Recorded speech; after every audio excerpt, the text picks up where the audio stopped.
Good morning, Radhe Radhe, जय श्री राम। स्वागत है आपका अपने निजी कोचिंग क्लास के अंदर। आज हमारी हिंदी साहित्य का अगला टॉपिक है आदिकाल। और आदिकाल के बारे में हम पढ़ेंगे कि कौन से विद्वानों ने आदिकाल को नाम क्या दिया है, इसके बारे में चर्चा करते हैं।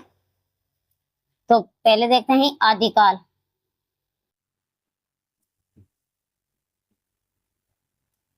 आदिकाल का समय सीमा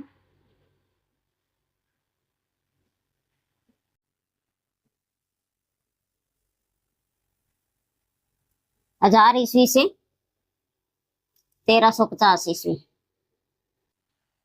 यानी आदिकाल की समय सीमा पूछी जाती है तो वास्तविक समय सीमा क्या है हमारी? 1000 ईस्वी से 1350 ईस्वी। तो अब देखते हैं कि आदिकाल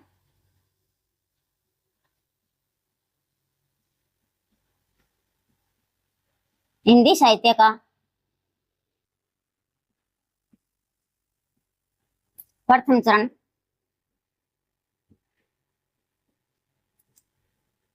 आदिकाल के नाम से जाना जाता है।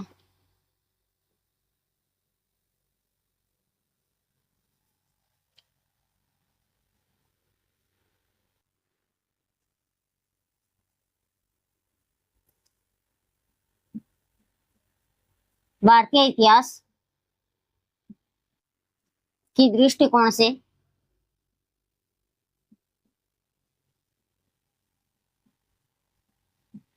जिस समय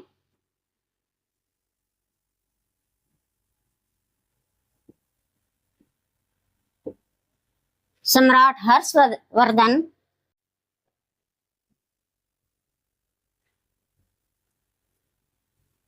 के साम्राज्य का पतन हो रहा था,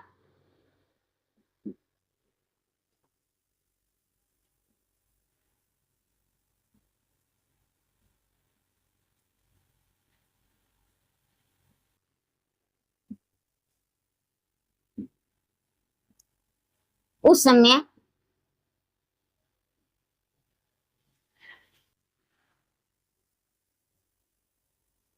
हिंदी साहित्य का उद्भव हुआ।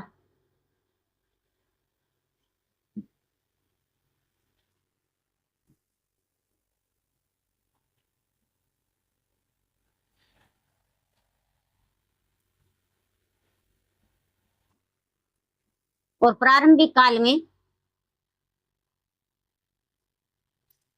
हिंदी और अपभ्रंश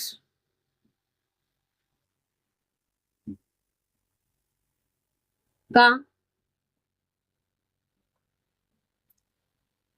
सीमित रूप से प्रयोग किया जाता था।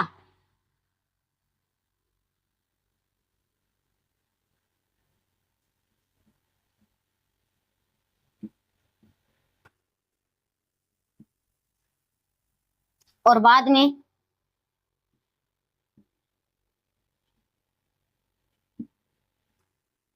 अपभ्रंश मिश्रित हिंदी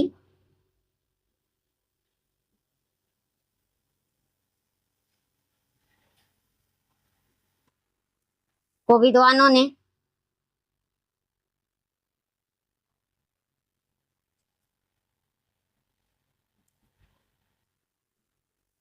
अलग अलग नाम से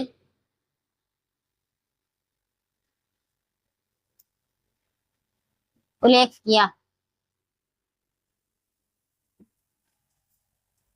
तो हिंदी साहित्य का है जो प्रथम काल है वो आदिकाल के नाम से जाना जाता है। हिंदी साहित्य का प्रथम काल यानी प्रथम चरण है वो किस नाम से जाना जाता है? आदिकाल। और इसकी समय सीमा क्या मानी जाती है? वास्तविक समय सीमा है इसकी 1000 ईस्वी से लेकर 1350 ईस्वी। और हिंदी साहित्य का यह क्या है? यह प्रथम चरण है। कहा जाता है कि भारतीय इतिहास की दृष्टिकोण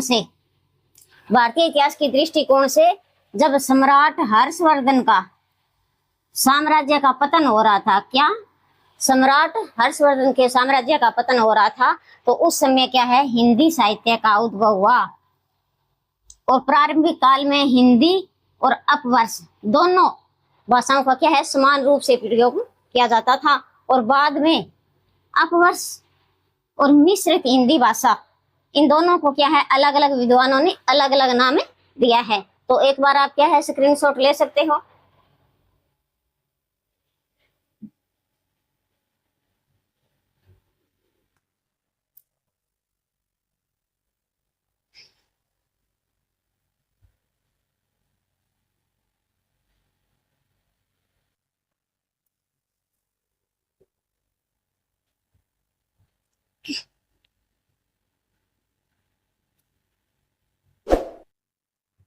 विद्वानों का नाम और नामकरण।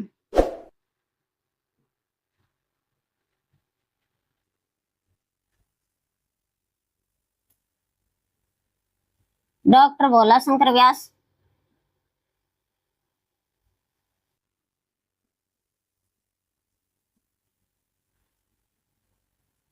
व्यास ने अपवर्ष को क्या नाम दिया है? अवहट।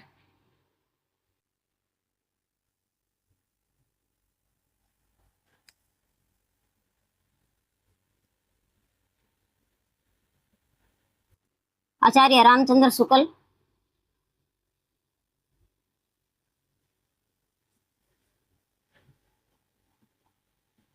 प्राकृत भाष।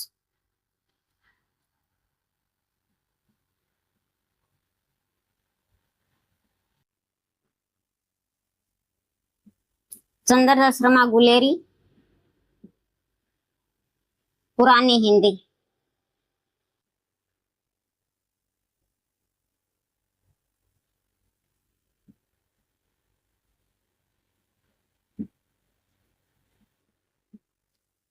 विद्यापति ने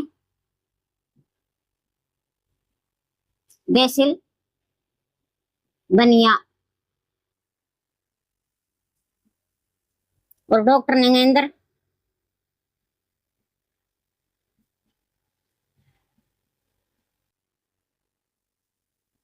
विकसित अपवर्ष।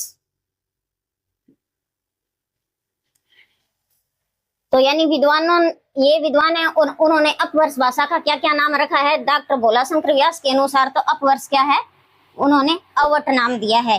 आचार्य रामचंद्र शुक्ल के अनुसार पूछा जाता है तो हमारा आंसर रहेगा प्राकृत भाष। चंद्रधर शर्मा गुलेरी के अनुसार पुरानी हिंदी। मोस्ट इंपोर्टेंट पर्सन बन चुका है, ये बहुत बार परीक्षा में पूछा भी गया है कि चंद्रधर शर्मा गुलेरी ने अपवर्ष को क्या नाम दिया है? तो पुरानी हिंदी। विद्यापति के अनुसार देसिल बनिया। डॉक्टर नगेंद्र के अनुसार विकसित अपवर्षवाद। ये नामकरण आपको याद रखने हैं। तो अब आते हैं हम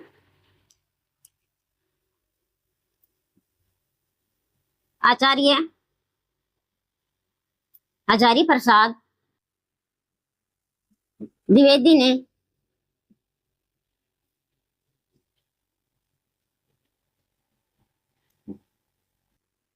आदिकाल को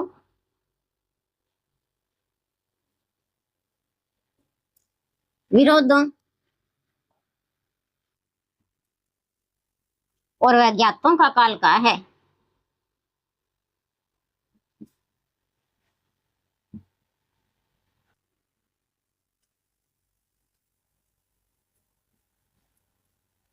डॉक्टर नगेंद्र ने आदिकाल को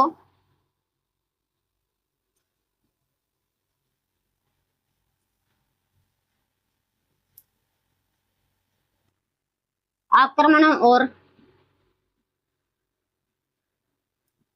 युद्धों के प्रभाव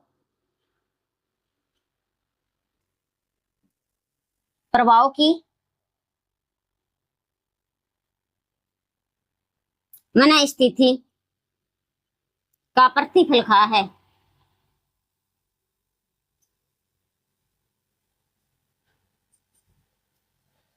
क्या तो आचार्य हजारी प्रसाद द्विवेदी ने आदिकाल को क्या कहा है कि आदिकाल तो विरोधों और वैज्ञानिकों का काल है।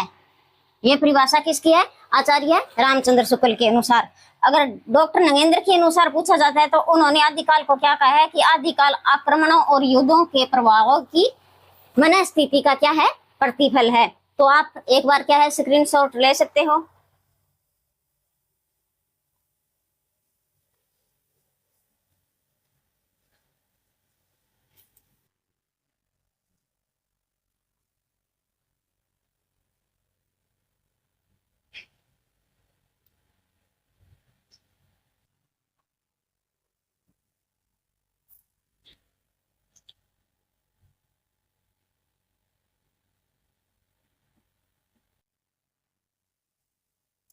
आचार्य रामचंद्र शुक्ल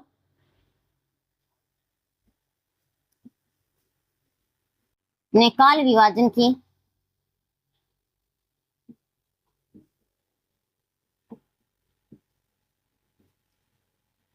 दो पद्धतियां का आधार माना है।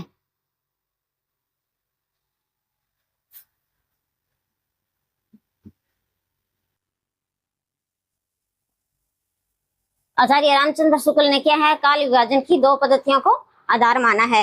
एक का नाम है प्रधान प्रवृत्ति और दूसरी है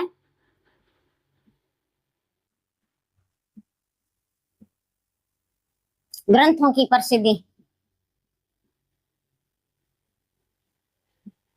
नोट लगा कर लिखो।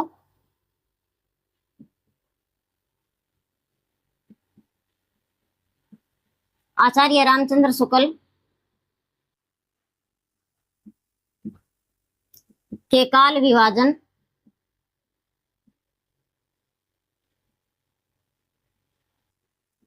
का विरोध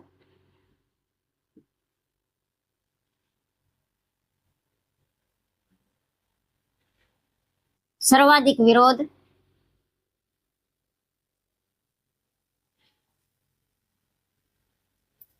विद्वानों ने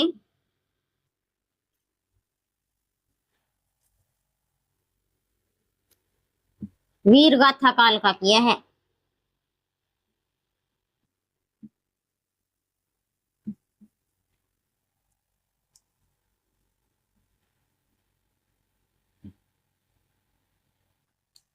तो क्या है, आचार्य रामचंद्र शुक्ल ने काल विभाजन की कितनी पद्धतियां मानी है?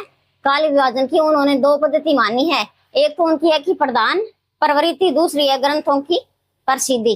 तो आचार्य शुक्ल के जो काल विभाजन था उसमें वीर गाथा काल का है, उसका विद्वानों ने क्या है, ज्यादा विरोध किया है, यानी ये रचना उसकी विवादास्पद है, वीर गाथा काल।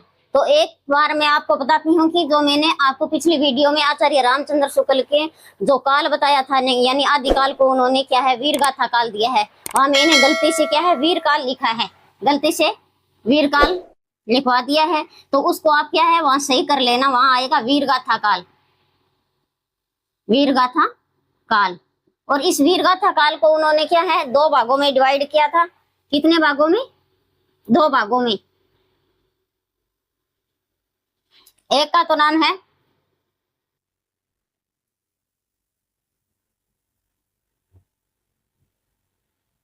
अपवर्ष या प्राकृताभास हिंदी काव्य,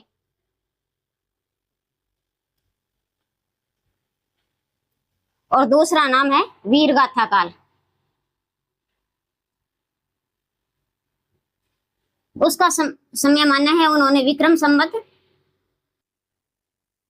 1050 से लेकर 1200 विक्रम संवत।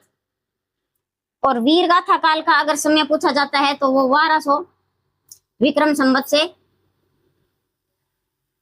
1350 विक्रम संवत। ये आप पिछली वीडियो में सही कर लेना, अपने जो नोटबुक है इसमें आप सही कर लेना कि उसका समय है वो 1050 विक्रम संवत से लेकर 1200 है, और वीर गाथा काल का है तो वो 1200 विक्रम संवत से 1350 है। और वीर काल की जगह आप वीर गाथा काल कर लेना, क्योंकि वीर गाथा काल में उन्होंने 12 रचनाओं का उल्लेख किया है। तो एक बार आप क्या है, स्क्रीनशॉट ले सकते हो।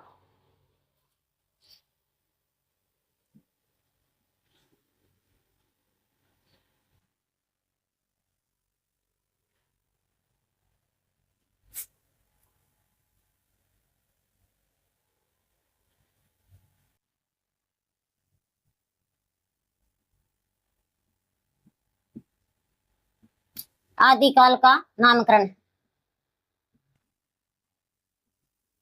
अब देखते हैं कि आदिकाल का नामकरण विद्वानों ने अलग अलग नाम दिया है। पहले नोट लगाकर लिखो। आदिकाल नाम सर्वप्रथम आचार्य हजारी प्रसाद द्विवेदी ने दिया।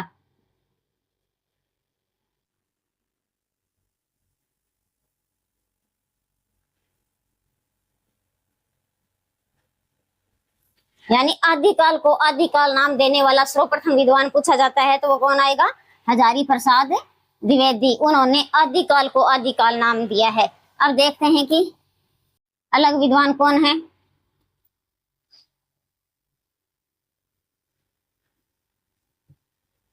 रामचंद्र शुक्ल ने क्या नाम दिया है? वीर गाथा काल।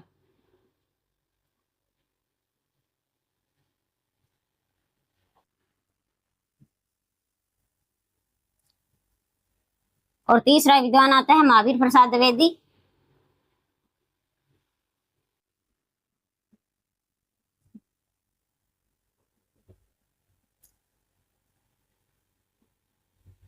बीज वपन काल।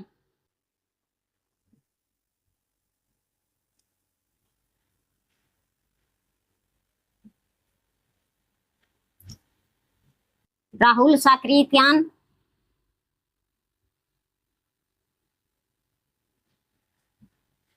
क्या नाम दिया है? सिद्ध सामंत काल।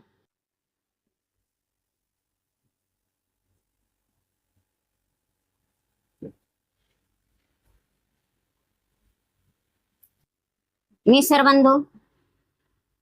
मिश्र बंधु ने आदिकाल का नाम दिया है आरंभिक काल।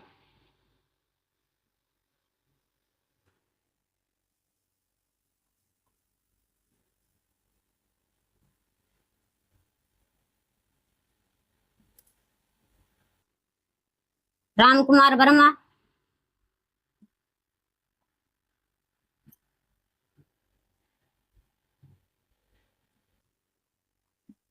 संधि चारण काल।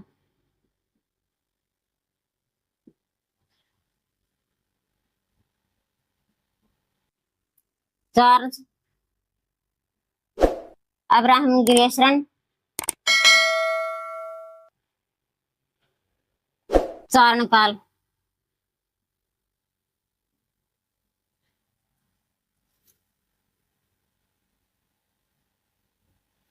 और डॉक्टर गणपति चंद्र गुप्त।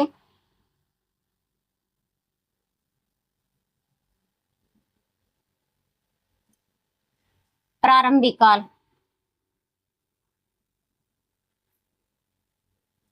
या शून्य काल।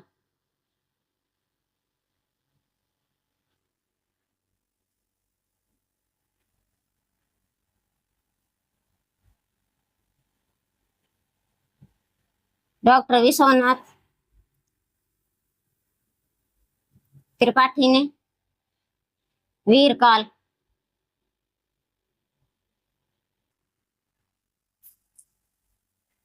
तो और 10वां आता है हमारा श्याम सुंदर दास।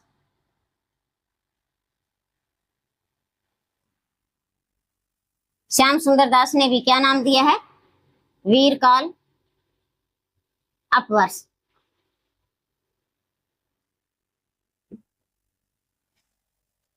तो रामचंद्र शुक्ल के अनुसार अगर आदिकाल का नाम पूछा जाता है तो हमारा आंसर क्या रहेगा? उन्होंने आदिकाल को वीर गाथा काल नाम दिया है। महावीर प्रसाद द्विवेदी ने बीज वपन काल। मोस्ट इंपोर्टेंट, परीक्षा में कई बार प्रश्न बन चुका है। राहुल साकृत्यान के अनुसार सिद्ध सामंत काल, ये भी मोस्ट इंपोर्टेंट रचना है। मिश्र बंधु ने इसको क्या नाम दिया है? आरंभिक काल। डॉक्टर राम कुमार वर्मा ने संधि चारण काल नाम दिया है। और जॉर्ज अब्राहम ग्रियर्सन के अनुसार पूछा जाता है तो हमारा आंसर आएगा चारण काल। डॉक्टर गणपति चंद्र गुप्त के अनुसार प्रारंभिक काल। और डॉक्टर विश्वनाथ त्रिपाठी ने क्या नाम दिया है? आदिकाल को वीर काल का है। श्याम सुंदर दास के अनुसार पूछा जाता है तो वीर काल या अपवर्ष काल। एक बार आप स्क्रीनशॉट ले सकते हो।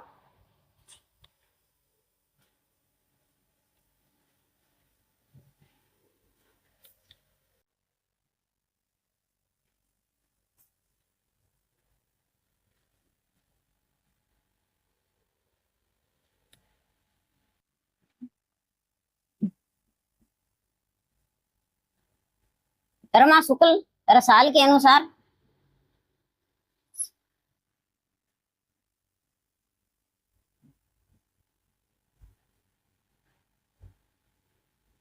जय काव्य काल।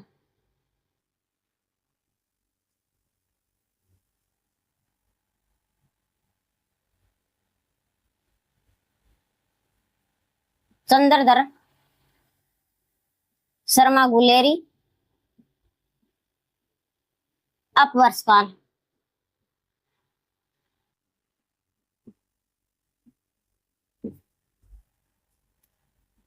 और डॉक्टर धर्मेंद्र वर्मा ने क्या नाम दिया है? अपवर्ष काल।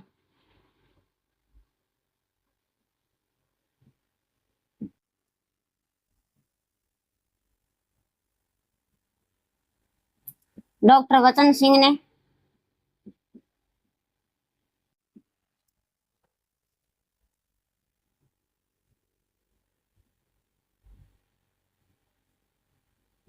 अपवर्ष काल।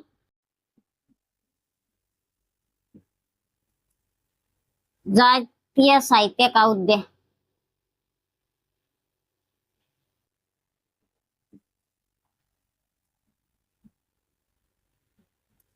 डॉक्टर हरीश ने क्या नाम दिया है? उत्तर अपवर्ष काल।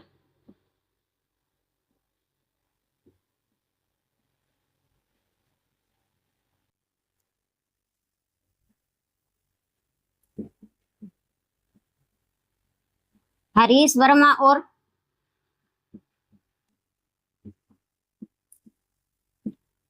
रामखिलावन पांडे क्या नाम दिया है उन्होंने? आदिकाल को उन्होंने संक्रमण काल कहा है।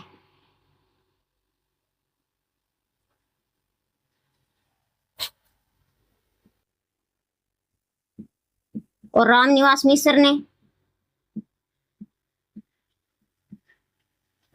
मिश्र के अनुसार संक्रांति काल।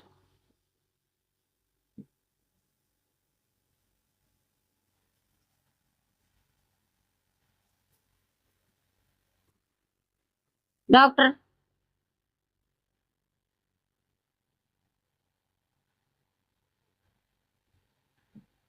कमल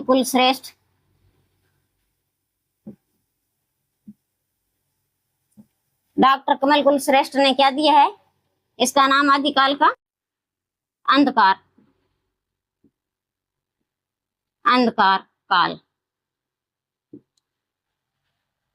यहाँ डॉक्टर पृथ्वी कमल आएगा, पृथ्वी कमल कुलश्रेष्ठ। और 19वां हमारा प्रश्न है, मोहन अवस्थी ने आदिकाल को क्या नाम दिया है? आधार काल।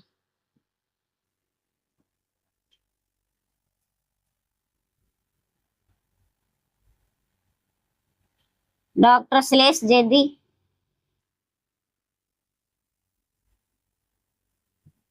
आदिकाल को क्या नाम दिया है? आविर्भाव काल।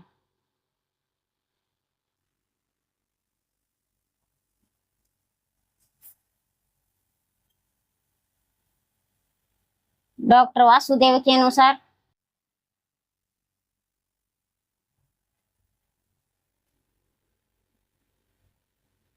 उद्भव काल।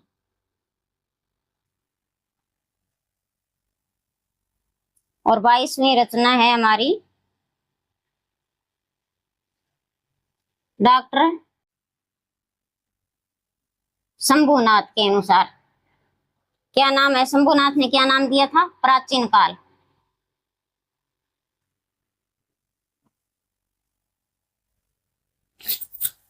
तो डॉक्टर रमा शुक्ल रसाल के अनुसार आदिकाल का नाम पूछा जाता है तो हमारा आंसर क्या रहेगा? जय काव्य काल। और चंद्रधर शर्मा गुलेरी ने आदिकाल को क्या नाम दिया था? अपवर्ष काल। डॉक्टर धर्मेंद्र वर्मा के अनुसार अपवर्ष काल।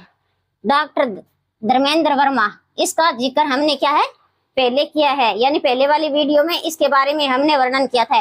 तो आप कमेंट बॉक्स में लिखकर जरूर बताना कि जो हिंदी साहित्य का वृद्ध इतिहास था, जो 16 खंड थे, उसमें किस खंड में इसका नाम आता है। कमेंट बॉक्स में लिखकर जरूर बताना। डॉक्टर वचन सिंह के अनुसार अपवर्ष काल यानी जातीय साहित्य का उदय। डॉक्टर हरीश के अनुसार उत्तर अपवर्ष काल। और हरीश वर्मा और राम खिलायन पांडे के अनुसार आदिकाल का नाम पूछा जाता है तो संक्रमण काल। और रामनिवास मिश्र के अनुसार पूछा जाए तो हमारा आंसर रहेगा संक्रांति काल। डॉक्टर पृथ्वी कमल कुलश्रेष्ठ के अनुसार अंधकार। और मोहन अवस्थी के अनुसार पूछा जाता है तो आधार काल। डॉक्टर श्लेष जैदी के अनुसार आविर्भाव काल। डॉक्टर वासुदेव के अनुसार उद्भव काल। डॉक्टर शंभुनाथ के अनुसार प्राचीन काल। तो एक बार क्या है, आप स्क्रीनशॉट ले सकते हो।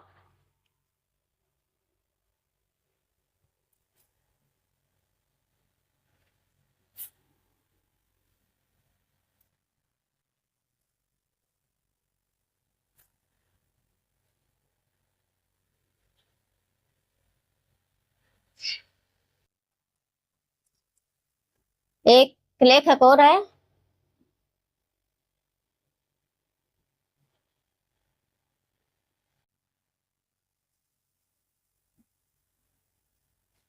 विजेंद्र स्नातक के अनुसार आदिकाल का क्या नाम है?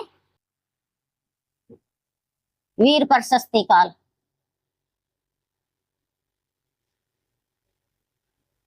और इसका भी वर्णन जो हिंदी साहित्य का वृद्ध इतिहास है उसमें इसका वर्णन है। तो ये भी आप कमेंट बॉक्स में लिखकर जरूर बताना कि कौन से खंड में इसका वर्णन आता है। अब हम लिखेंगे उस समय कैसी परिस्थितियां थी, यानी आदिकाल में कौन कौन सी परिस्थितियां थी। तो नंबर 1, राजनीतिक परिस्थिति।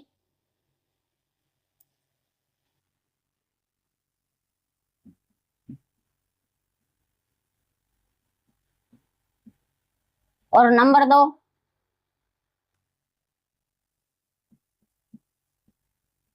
धार्मिक परिस्थिति।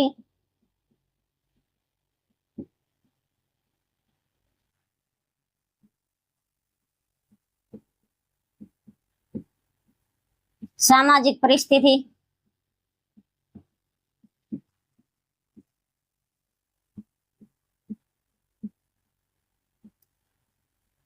साहित्यिक परिस्थिति।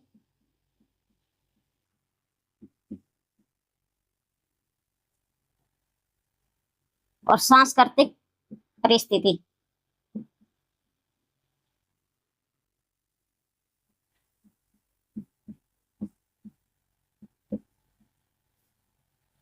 तो आदिकाल में कौन कौन सी परिस्थितियां थी? एक तो राजनीतिक परिस्थिति आदिकाल में इसका उल्लेख मिलता है। धार्मिक परिस्थिति उस समय कैसी थी और सामाजिक परिस्थिति उस समय कैसी थी, यानी साहित्यिक परिस्थिति उस समय कैसी थी और सांस्कृतिक परिस्थिति कैसी थी। तो इस एक एक का हम वर्णन करते हैं। सबसे पहले राजनीतिक परिस्थिति देखते हैं कि उस समय कैसी थी। राजनीतिक परिस्थिति,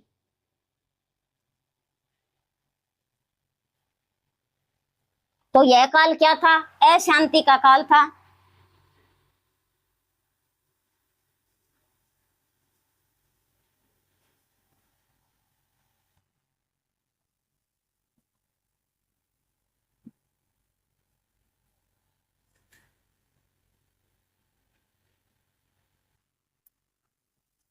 संकुचित राष्ट्रीय की भावना।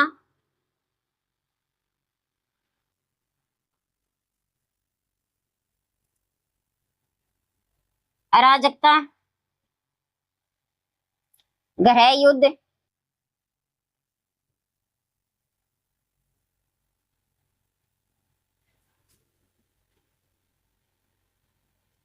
विद्रोह आदि का बोलबाला था।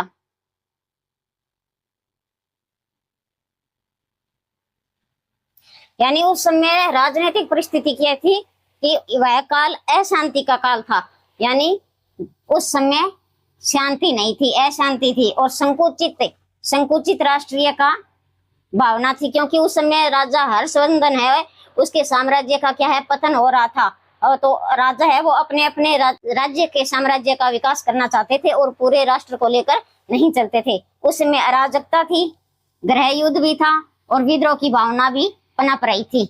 इस प्रकार यह राजनीतिक व्यवस्था थी उस समय। आप एक बार स्क्रीनशॉट ले सकते हो।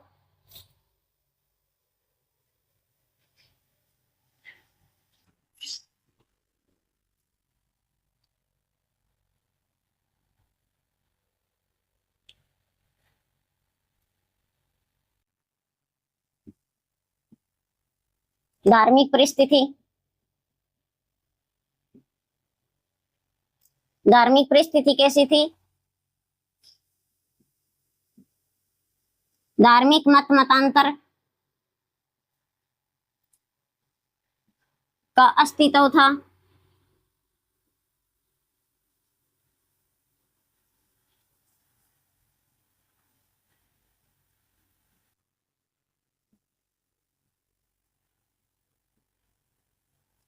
राजाओं ने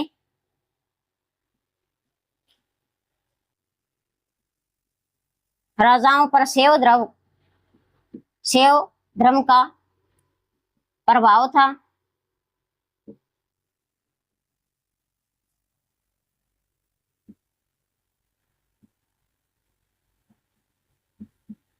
आदिकाल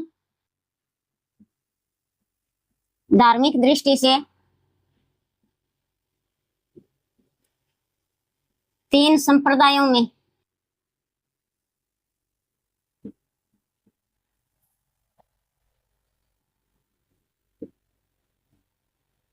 विभाजित हो गया।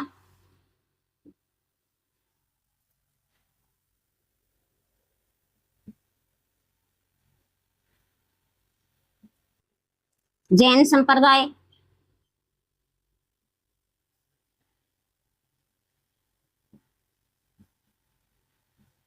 नाथ संप्रदाय,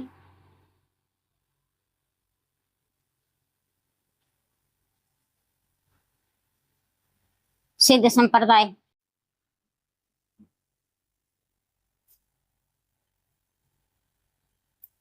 और बौद्ध धर्म कालांतर में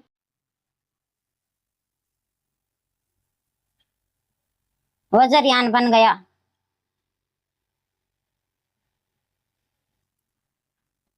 और वज्रयान को ही आगे चलकर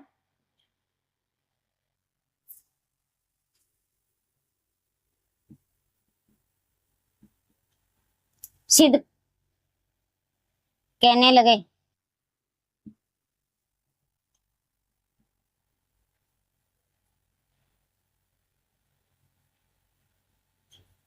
धार्मिक दृष्टि से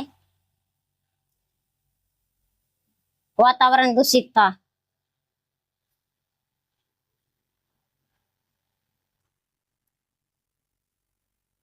तो उस समय धार्मिक परिस्थितियां कैसी थी कि धार्मिक मत मतांतरों का अस्तित्व था। और राजाओं पर किसका प्रभाव था? शैव धर्म का। और आदिकाल है वो धार्मिक दृष्टि से तीन संप्रदायों में विभाजित हो गया था। जैन संप्रदाय, नाथ संप्रदाय और सिद्ध संप्रदाय। बौद्ध धर्म है वो कालांतर में वज्रयान बन गया था। और वज्रयानों को ही आगे चलकर क्या नाम दिया गया था? सिद्ध। और धार्मिक दृष्टि से वातावरण कैसा था? दूषित था। इस प्रकार की धार्मिक परिस्थितियां थी आदिकाल में। तो आप एक बार क्या है स्क्रीनशॉट ले सकते हो।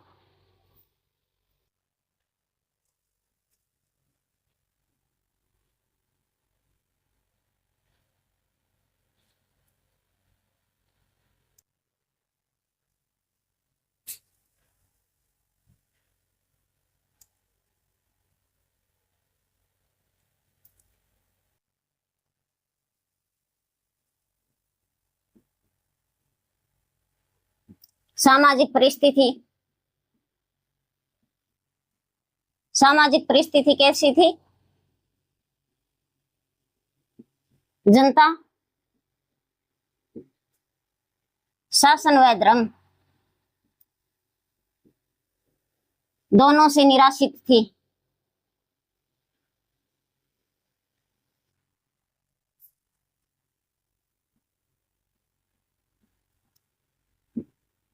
और स्त्रियों की स्थिति अच्छी नहीं थी।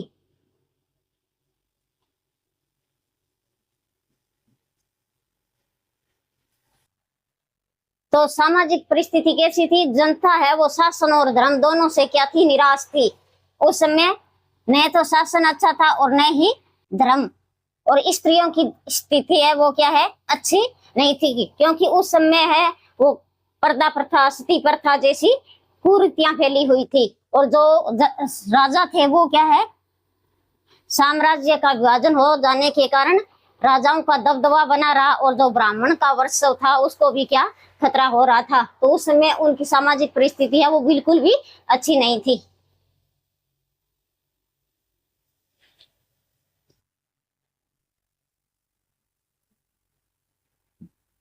साहित्यिक परिस्थिति,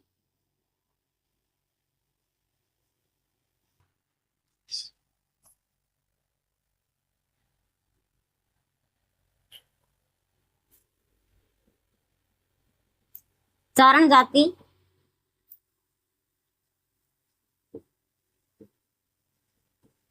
राजाओं के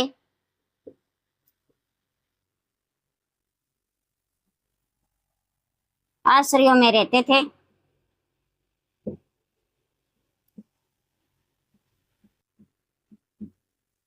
और राजाओं की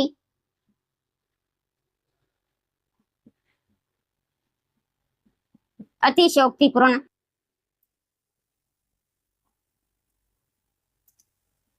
प्रशंसा करते थे।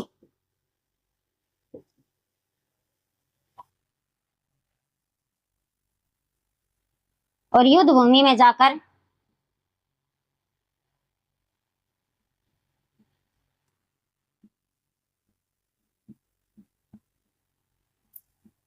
वीरों के हृदय में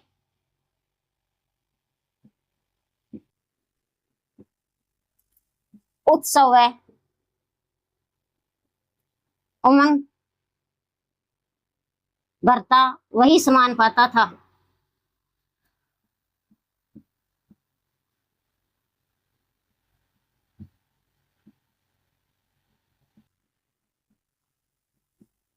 तो साहित्यिक परिस्थितियां क्या थी, जो चारण जाति के लोग थे वो राजाओं के क्या है आश्रय में रहते थे और वहां एक राजाओं की अतिशयोक्तिपूर्ण प्रशंसा करते थे, यानी राजाओं का बढ़ा चढ़ाकर वर्णन करते थे।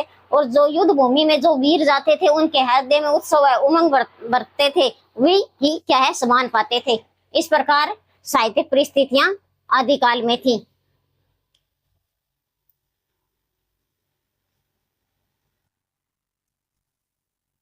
सांस्कृतिक परिस्थितियां,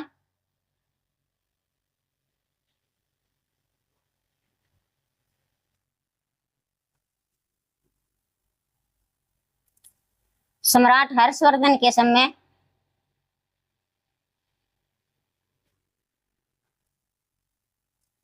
भारत में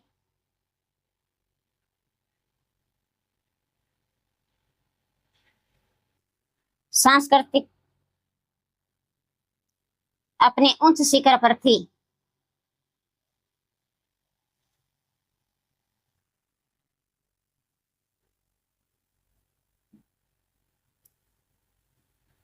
और लोगों में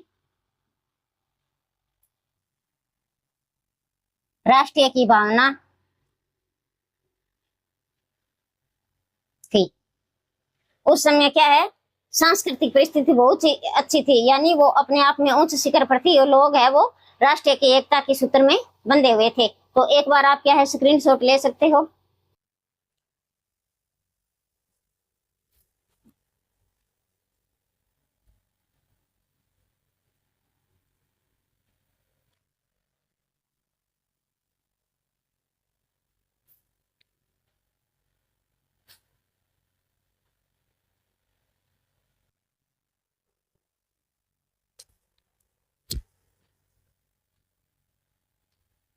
आदिकाल की शैलियां,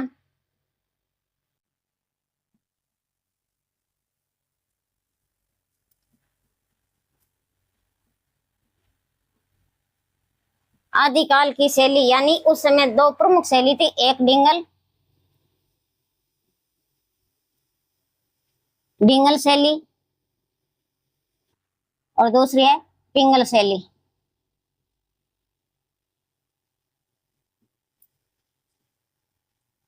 तो डिंगल शैली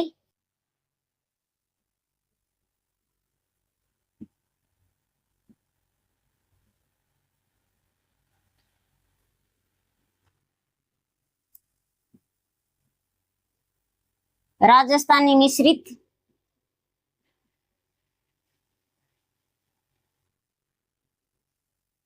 अपभ्रंश भाषा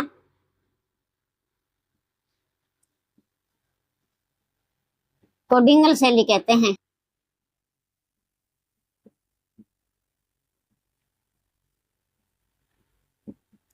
इस शैली में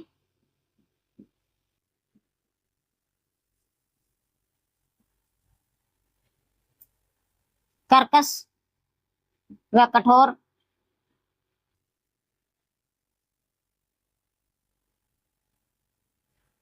कठोर शब्दावली का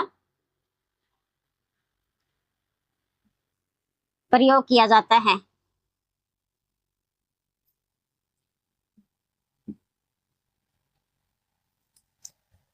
और पिंगल शैली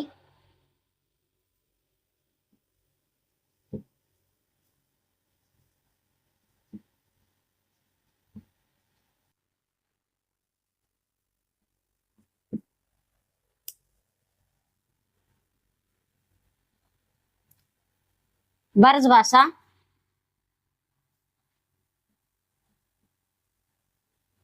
मिश्रित अपवर्ष भाषा को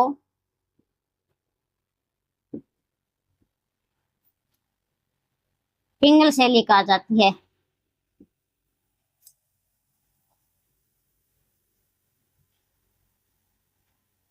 इस शैली में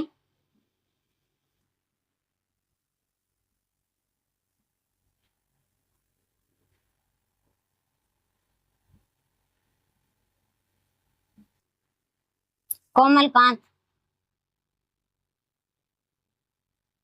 शब्दावली का प्रयोग किया जाता है।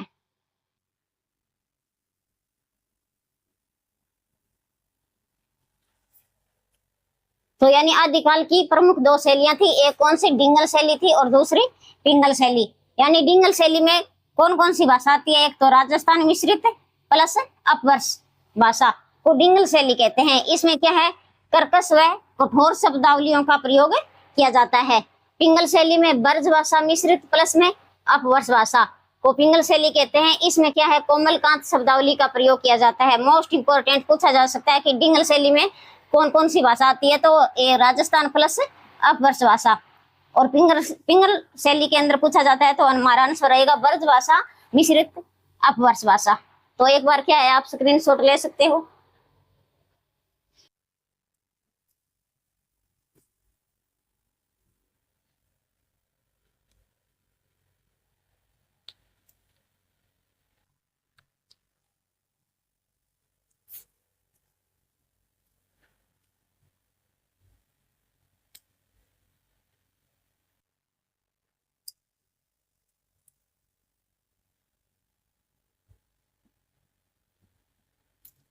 आदिकाल की विशेषताएं या प्रवृत्तियां।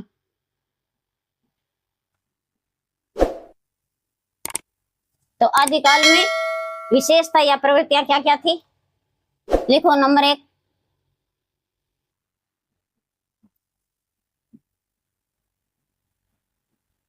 ऐतिहासिकता का अभाव।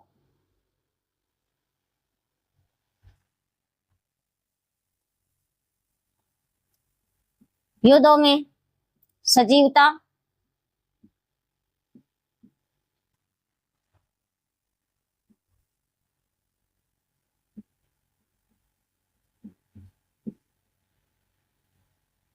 प्रामाणिकता का अभाव।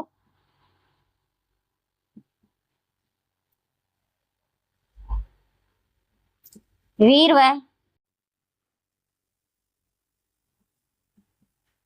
श्रृंगार रस की प्रधानता।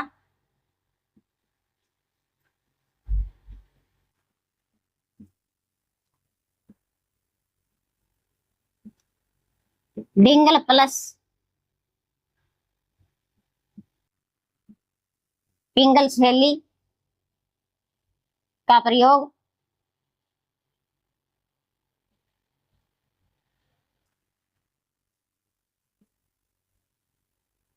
विविध छंदों का प्रयोग।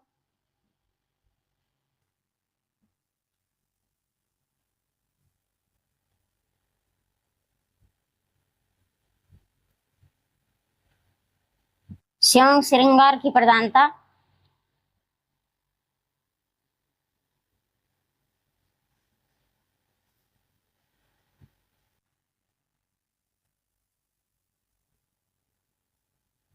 संकुचित राष्ट्रीय की भावना।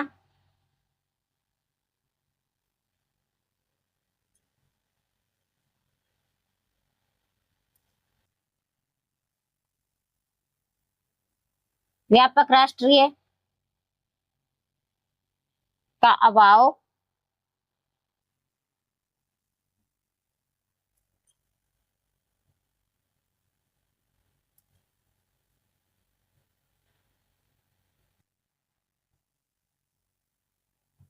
आश्रयदाताओं की प्रशंसा।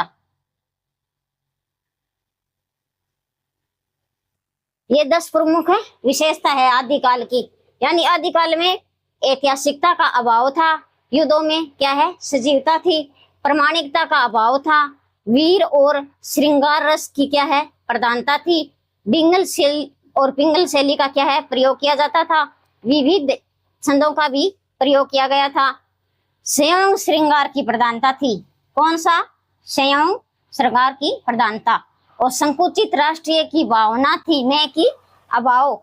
यहाँ कंफ्यूज नहीं होना, ये 3 बेस्ट इंपॉर्टेंट है। यहाँ से प्रश्न बन सकता है कि इनमें से कौन सी विशेषता नहीं है, तो हमें ध्यान रखना है कि संकुचित राष्ट्रीय की भावना थी और व्यापक राष्ट्रीय का अभाव था। क्या है? व्यापक राष्ट्रीय का अभाव था और आशयदाताओं की प्रशंसा की गई थी। तो आप एक बार क्या है स्क्रीनशॉट ले सकते हो।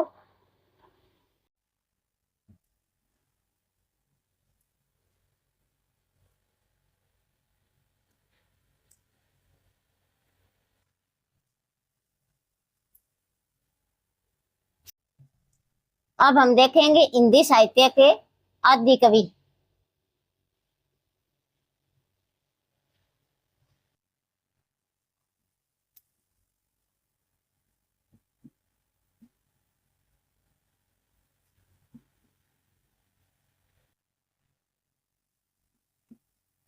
कवि या सर्वप्रथम कवि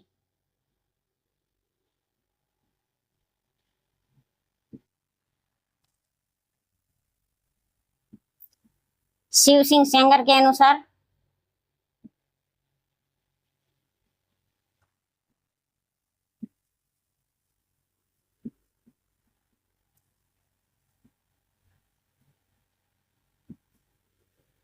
हिंदी का प्रथम कवि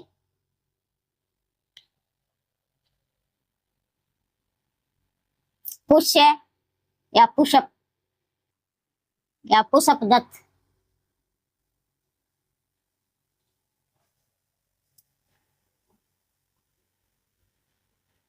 डॉक्टर रामकुमार वर्मा के अनुसार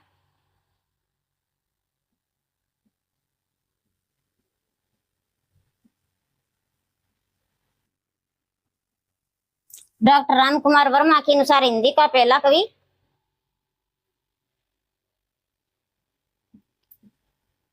शंभु।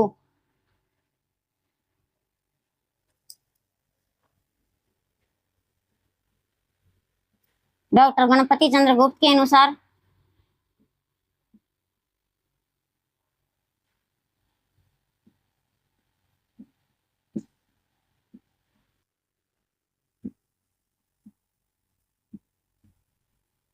पहला कवि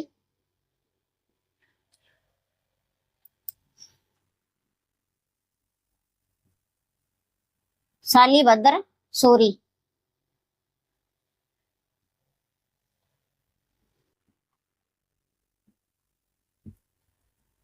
आचार्य रामचंद्र आचार्य हजारी प्रसाद द्विवेदी के अनुसार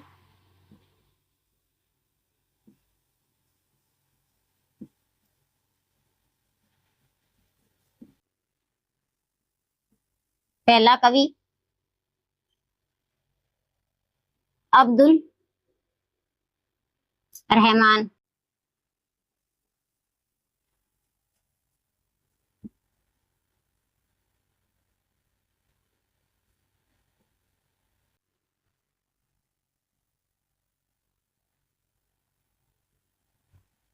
चंद्रदास शर्मा गुलेरी के अनुसार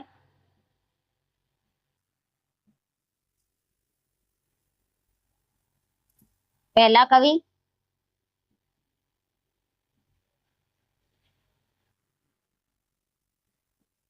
राजा मुंज।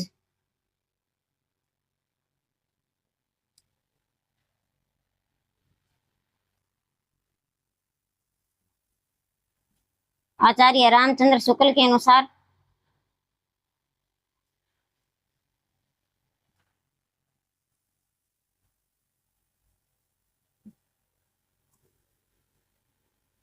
पहला कवि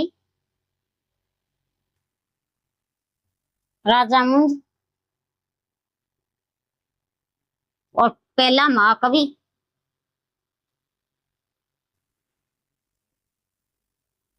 चंद्रवरदाई।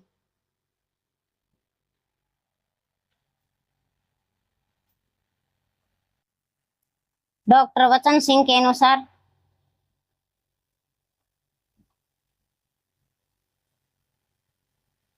पहला कवि विद्यापति।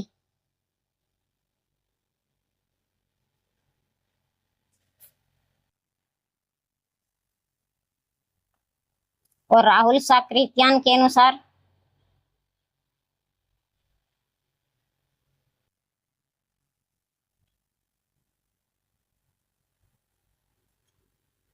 पहला कवि सरहप्पा या सरहपाद।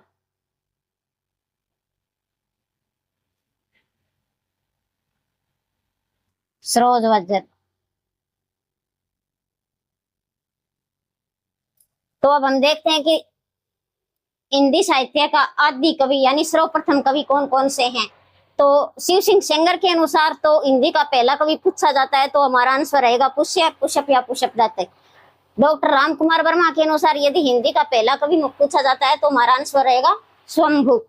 और डॉक्टर गणपति चंद्र गुप्त के अनुसार हिंदी का पहला कवि माना जाता है शालिभद्र सूरी को। आचार्य हजारी प्रसाद द्विवेदी के अनुसार यदि हिंदी का पहला कवि पूछा जाता है तो अब्दुल रहमान को माना है उन्होंने हिंदी का पहला कवि। इसका समय है 13वीं शताब्दी।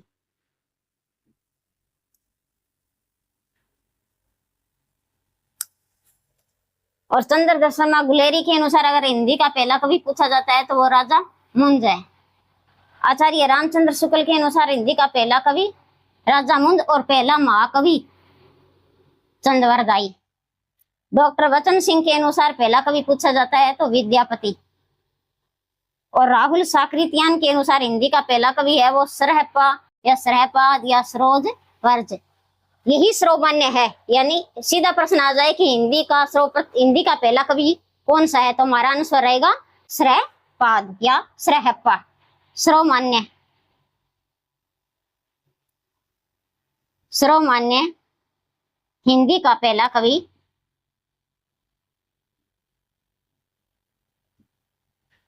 सरहप्पा है।